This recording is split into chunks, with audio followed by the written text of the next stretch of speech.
Now, there have been many shows over the generations that help make certain TV stations famous or get a new batch of viewers due to the content that was being shown. A great example of this was MTV's Cribs, which had a very simple premise of showcasing the houses of celebrities from actors to musicians and, all sorts of other big stars. It went on for 13 seasons and had various spin-offs with similar success.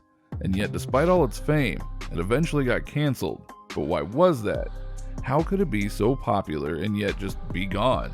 Well, we're going to tell you how MTV Cribs officially ended after this happened. Be sure to like the video and subscribe to the channel. Number 6. What really was MTV Cribs? Before we dive into everything that went wrong, let's talk about how everything went right. The year 2000 was when MTV Cribs came to be. And as noted, its premise was honestly very simple. They went and showed off the homes of various celebrities that were popular at the time and over the years of their run. And they had some of the biggest names around come and show things like 50 Cent, Mariah Carey, and so on. Now, you might think, but why would that show be so popular? Well, believe it or not, this wasn't the first time a show like this has ever come on. People have always wondered how the celebrity folk live, and a great example of a program that did things like this was the lifestyle of the rich and famous. But for Cribs, they just went and showed off the homes of the megastars to let people know how life was like on the other side. And especially at that time, people ate it up. Whether it be general interest or just the fact that they were kind of jealous, fans really wanted to know about how the other half lived, and it looked really cool. Number 5. Spin-offs and sequel series. The original show was so influential that the word crib, in reference to a home of someone, became a widely used term, and that was just the beginning of everything that was to come from it.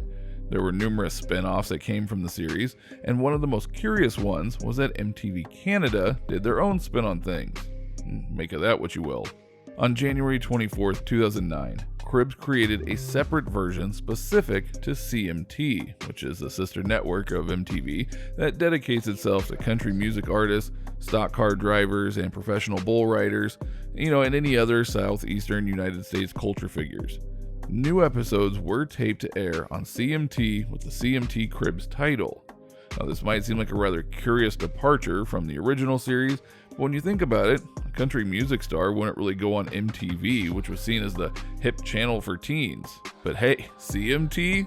Yeah, they do that in a heartbeat. Also, in 2009, the MTV format switched to Teen Cribs, which featured the homes of regular teenagers living large and otherwise notable homes, staying away from the celebrity element, which was kind of another odd thing, but hey, you gotta do what you gotta do to survive. Speaking of which, if you look at the Wikipedia page for the show, you'll notice that it says that Cribs is still going on today, but it's not on any network that you'll find on your TV. So what's up with that?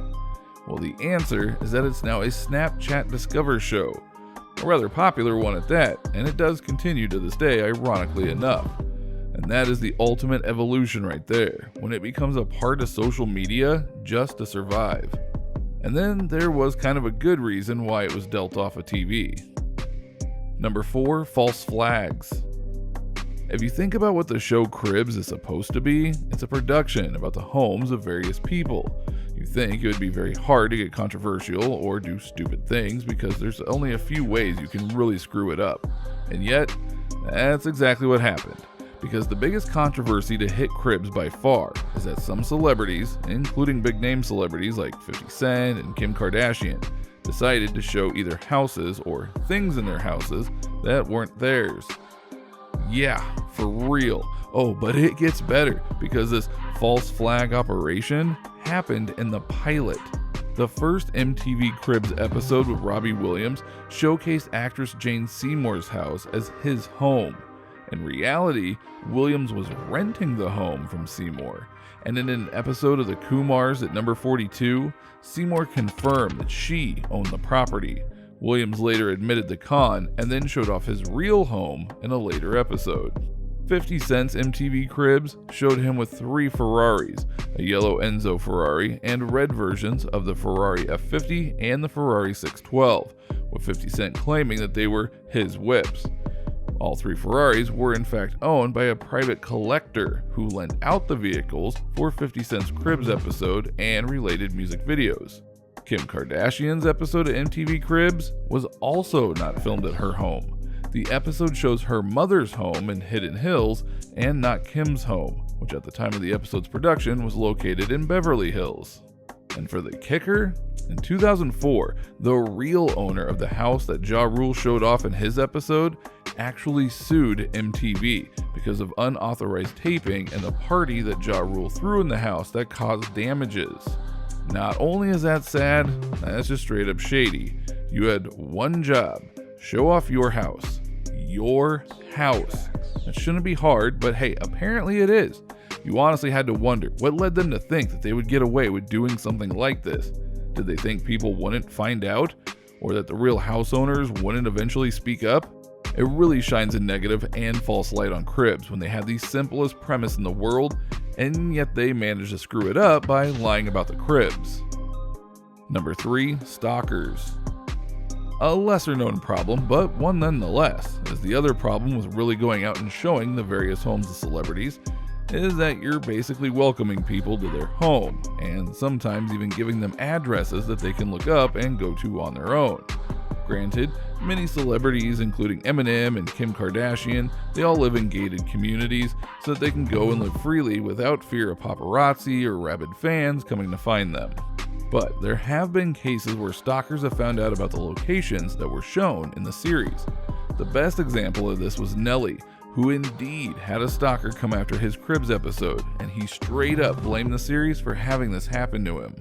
And considering that stalkers sometimes happen without a television show blasting where they are living, yeah, you can see why him and others were ticked about what had happened. Yes, they were partly to blame because hey, they're the ones that brought people into their home, but clearly they never thought something like this would happen.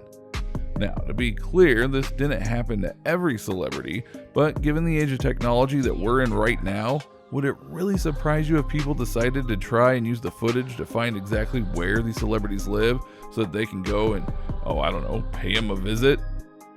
Number 2, the view from the other side. Here's another important thing to note about celebrity life. It's always fascinating to hear about and listen to when it's not affecting you. Think about it. In the early 2000s, the internet was still barely a thing. Technology was on the rise, and things seemed to be getting better and better. We wanted to hear more about these celebrities because in our eyes, it was our way of going and getting a glimpse into the lives that we could have. Fast forward to now, especially in 2020, and that perspective, well, it's changed. Yes, many people still dream of being celebrities, that'll never fade out, but the prospect of seeing their wealth flaunted all over our TV screen, well, it's less appealing than it was before. Especially when we see them flaunt it everywhere that they possibly can. The Kardashians and Jenners are a great example of this. People hate seeing them spend tons of money on cars and clothes instead of actually helping those in need. And why should we go and view a $10 million+ home when some people can't even afford rent on an apartment? Exactly. So while Cribs was perfect idea for its time, you can see why the novelty has, well, let's just say worn thin. Number 1, the future. So is there a future for MTV Cribs beyond where it is right now? Honestly, it's pretty hard to say. It's very possible that it could go and do something big and get a major revival. It certainly would fit that whole TV movie mold as of late. But it would honestly depend on whether celebrities would be willing to do it and whether people would be up for watching more of it. It could happen, absolutely, but will it? Well, you decide. So what do you think? What do you think of this look at MTV Cribs and how it went from one of the biggest shows on MTV to something that was only talked about in nostalgia? Were you surprised to hear about some of the things that went on with MTV Cribs? Did you not know about the dark side of the show before watching the video? Let us know in the comments below. Be sure to subscribe, and we'll see you next time on the channel.